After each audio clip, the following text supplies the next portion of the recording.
রাধে রাধে বন্ধুরা।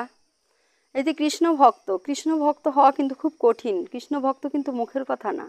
শ্রীকৃষ্ণের বাণী, যে করে আমার আশ তার করি সর্বনাশ, যে ছাড়ে না আমার পাশ তার হই দাসের দাস। এ কথার মানে কি? এ কথার মানে যে ভক্ত জীবন যৌবন ধন সম্পদ তার দেহ আত্মা সব কিছু ভগবানের উপর অর্পণ করে দিতে পারে, সেই হয় একজন কৃষ্ণ ভক্ত। কিন্তু সে কোনো দিন সুখে থাকে না গো। তার জীবনে কোনো না কোনো কষ্ট তার জীবনে হয়। তাই কৃষ্ণ ভক্ত হওয়া খুব কঠিন, সবাই হতে পারে না। আমাদের মতো মানুষ কৃষ্ণ ভক্ত কখনোই হতে পারবে না। তাই সারাদিন যে যেখানেই থাকো, সন্ধ্যাবেলা একবার গোবিন্দকে ডাকো। সবাই ভালো থাকো, সুস্থ থাকো। রাধে রাধে।